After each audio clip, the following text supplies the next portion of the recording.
Jai Shriman Narayan. Jai Shriman Narayan. Jai Shriman Narayan. I pay my obeisances to my spiritual master, Srimad Jagadguru Sudarshan Acharyaji Maharaj. I pay my obeisances to Lord Sri Ramanuj. I pay my obeisances to Mother Lakshmi. And I pay my obeisances to Lord Sriman Narayan. I welcome Mother Lakshmi in the form of Mother Mahakali on her second day of the Navaratri celebrations at the Sri Narayan Dham in Durban, South Africa. I welcome all of you that are present here physically at the Sri Narayan Dham, and I welcome those of you that's watching this discourse locally, nationally, and internationally. And welcome in advance those that's going to be watching this discourse when it is posted in YouTube and the various groups from around the world subsequently. In line with the Sri Sampradaya and in line with the Navaratri celebrations, I'm going to continue our discourse part on Navaratri and part in expounding the Vishishtadvaita philosophy. So the first part will be reading a verse from the Devi Mahatmyam.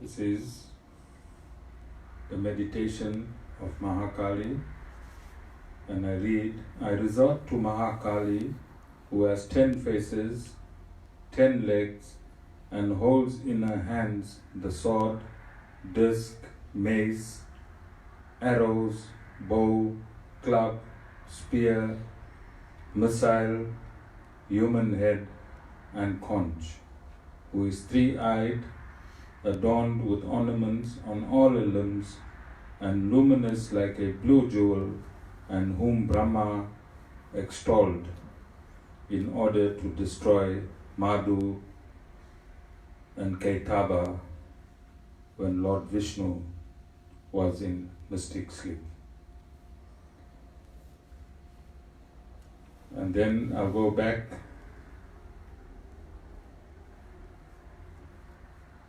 to the opening verses that we read yesterday, from verse 3 to verse 26, and just at random, verse 20, O Devi, with 4 hands of 4 faces, praised by Brahma and other gods, O ruler of this creation, give me spiritual beauty, victory against anti-spiritual forces, success in spiritual life, and destroy my enemies in the form of passion, anger, hatred, etc. And this has been our bottom line for many years now. Before we can even think of spirituality, we have to destroy the 6 enemies that have taken residence in our minds. And those 6 enemies are greed, anger, lust, hatred, jealousy, illusion, and attachment. And on these days, and in the Devi Mahatmyam itself, there is 23 verses that are asking for destruction of the enemies. The 6 main enemies and they have their cousins with them.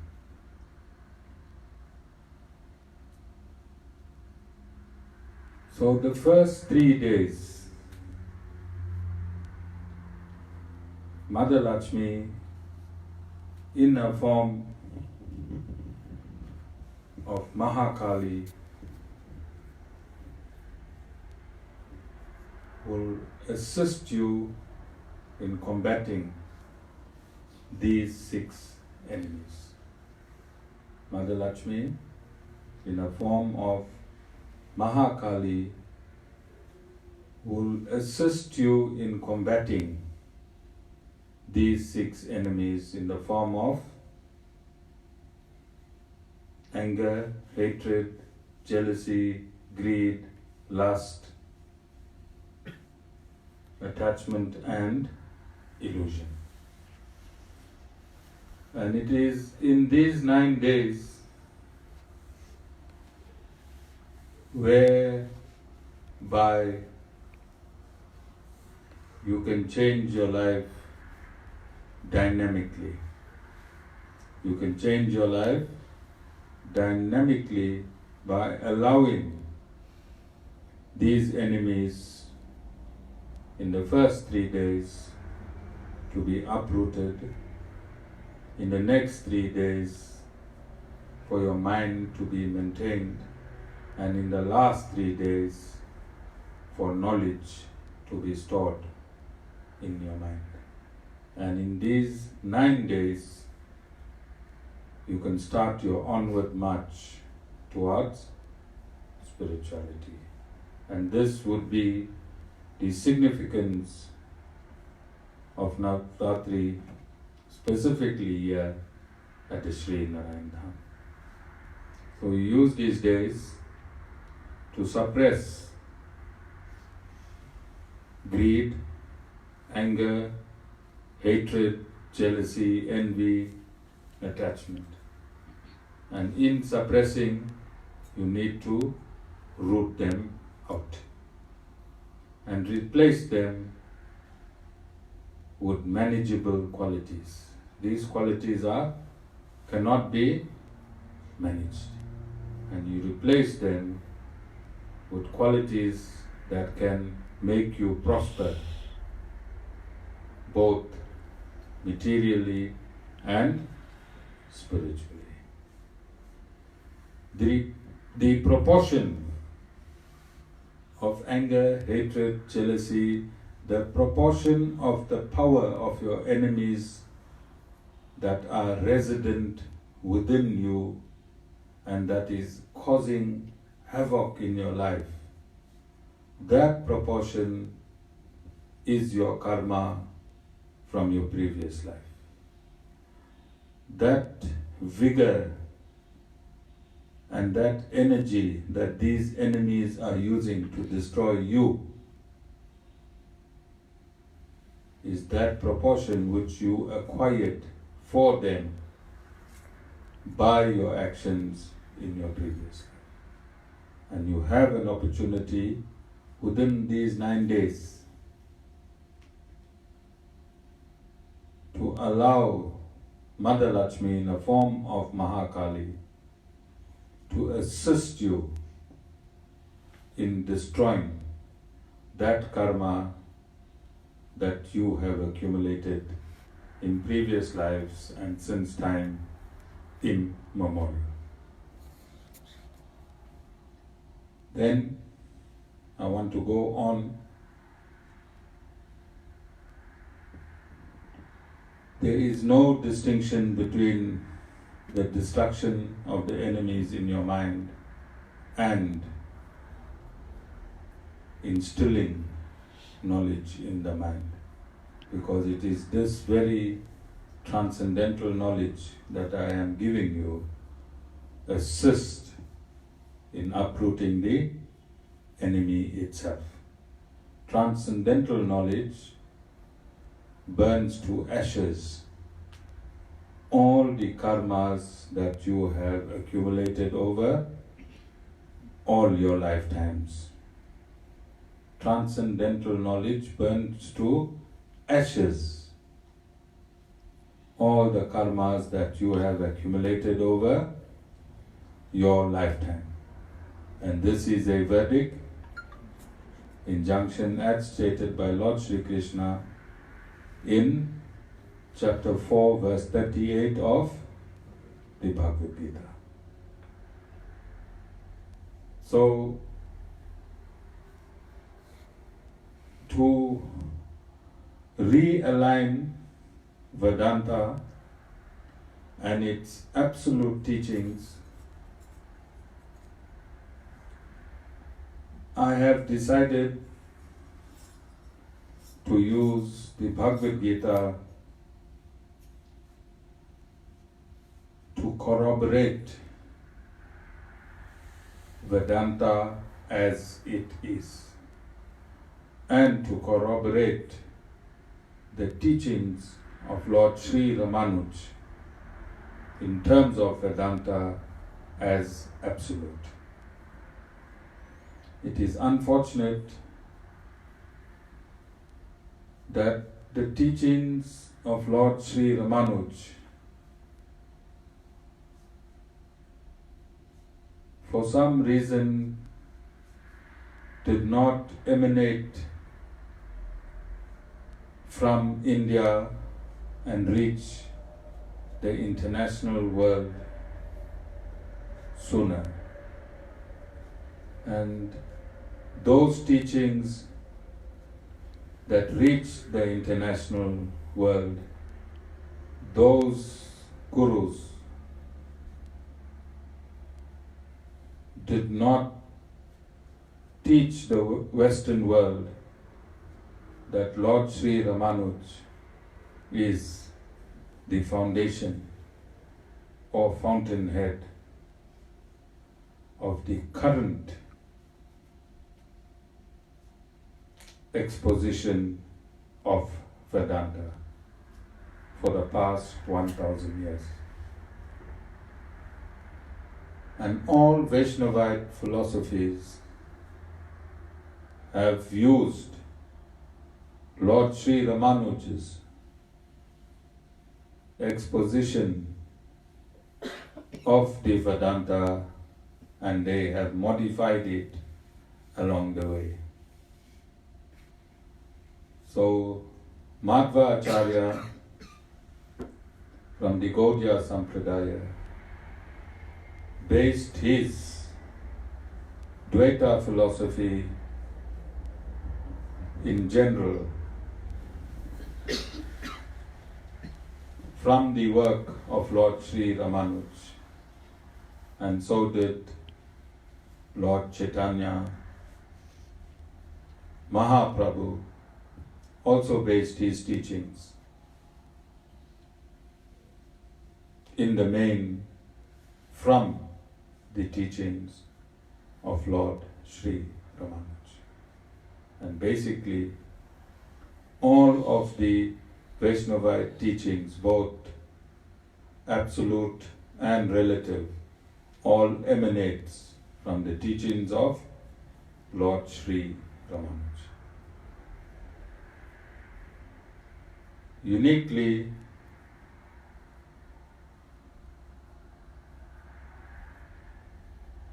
all the gurus are consistent in the interpretation of Lord Sri Ramanuj of Vedanta, and they are unanimous of the philosophy of Lord Sri Ramanuj or his exposition of Vedanta as it is. And to corroborate, I'm going to read from 3 other Bhagavad Gita translations and show that all these gurus confirm that Lord Sri Ramanuj's exposition or purport of Vedanta is corroborated by all these other philosophers in the main. And Vishishtadvaita means what? What is the meaning of Vishishtadvaita? Qualified monism. Qualified monism.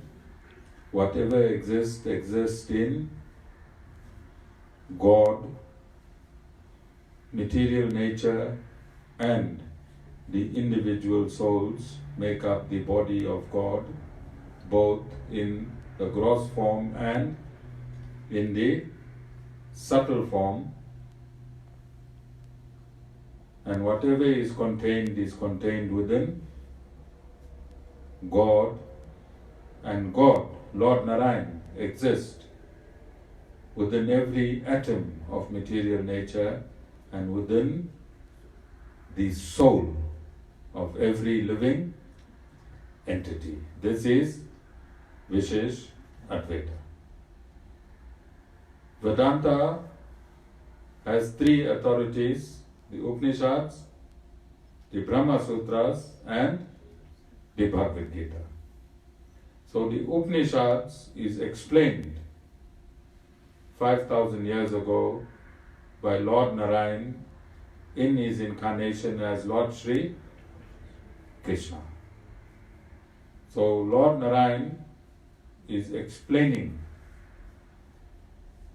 Vedanta through the Bhagavad Gita. And I'm going to read verses that corroborate the absolute purport of Lord Sri Ramanuj.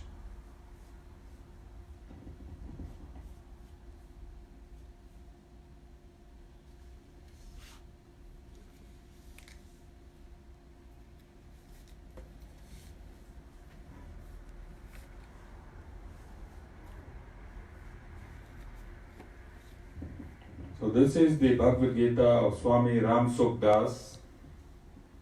He does not belong to any particular philosophy. He does not belong to any particular philosophy. He is neutral. He is neutral.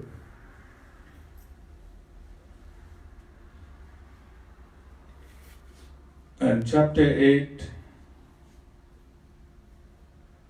verse 22 of his Bhagavad Gita, chapter 8, verse 22 of his Bhagavad Gita, he translates verse 22 from chapter 8 as follows: That Supreme Purusa, O Partha, in whom all beings vest, and by whom all this is pervaded, is attainable only by his exclusive devotion. That Supreme Purusa of Partha, and his meaning Arjuna, in whom all beings vest. What does that mean? In whom all beings vests. What does that mean? All beings are within. All beings are within. And by whom all this is pervaded, is attainable only by his exclusive devotion. And I'm just going to read his commentary quickly.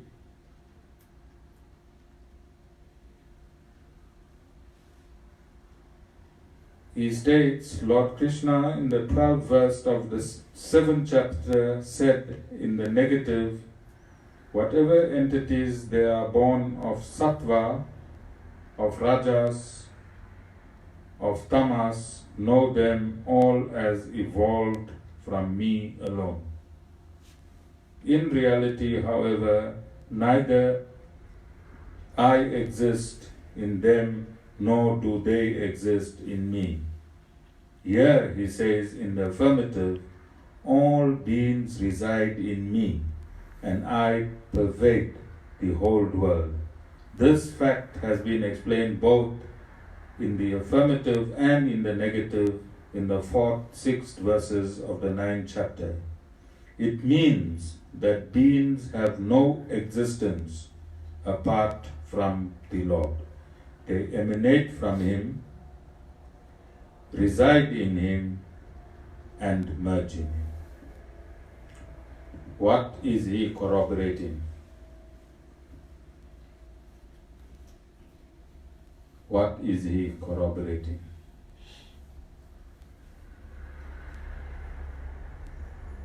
It means that beings have no existence apart from the Lord. They emanate from Him, reside in Him, and merge in Him. The Supreme Lord pervades everywhere, every time, in all things, actions, and beings. What does that mean? God is in everything. And everything is in God. So there is no separate existence from God. There is no separate existence from God, either by the individual souls or material nature, because God is found in everything. And this is the philosophy of Lord Sri Ramanuj as he expounded from Vedanta itself. So this is the teaching of Vedanta. Vedanta teaches that material nature and individual souls live within the Lord, and they form the body of the Lord, in which the Lord is the super soul. You understand? So in this universe, this huge universe, is the body of Lord Sri Narayan. We are living within the body of Lord Sri Narayan, and we are forming His body. And He is that super soul that's keeping this universe animate by living within every individual soul and within every matter in material nature. This is Vedanta. This is Vedanta as it really is. All of you understand. And this has been stated by Swami Ramsukh Das, who is a neutral guru, in his commentary of the Bhagavad Gita. Swami Prabhupada also confirms in his translation of this verse. Verse 22 by Swami Prabhupada from the Bhagavad Gita as it is, and his translation reads, "The Supreme Personality of Godhead, who is greater than all, is attainable by unalloyed devotion. Although He is present in His abode, He is all pervading, and everything is situated within Him." This is a translation of Swami Prabhupada, and he belongs to the Gaudiya Sampradaya, and in the Gaudiya Sampradaya they follow the Dvaita philosophy, and the Dvaita philosophy teaches that God, material nature, and individual soul is Separate. distinctly separate entities.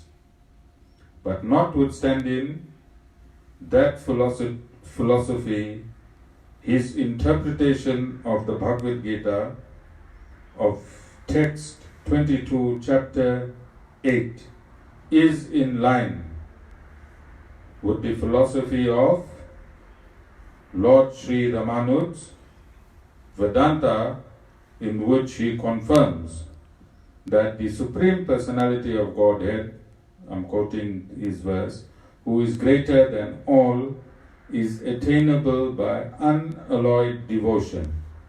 Although he is present in his abode, he is all-pervading and everything is situated within him. So this is the difference between Vishishtadvaita, Advaita and Dvaita. In Vishishtadvaita, nothing is left out and nothing is contradicted. Vishishtadvaita means that whatever exists within the Supreme Personality of Godhead, Lord Sri Narayan. Individual souls is his attribute. Individual souls is his attribute. Material nature is his attribute. He owns and he controls material nature and individual souls. They cannot exist on their own, and they are distinctly different from each other. One is sentient and one is non-sentient. You understand?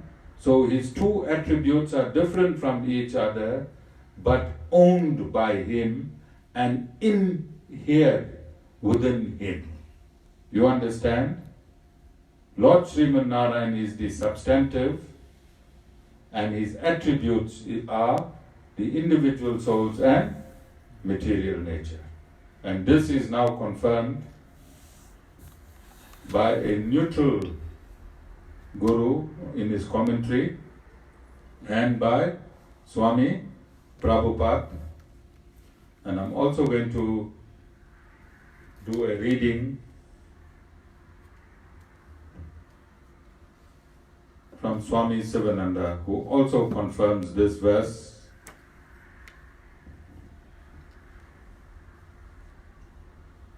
Verse 22, chapter 8. And he states,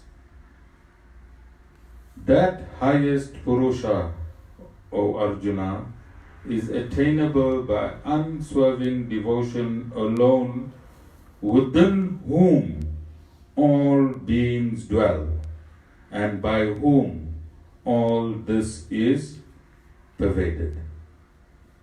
And his commentary, all beings which are effects dwell within the Purusha, who is the Supreme Person, the cause, because every effect rests within its cause.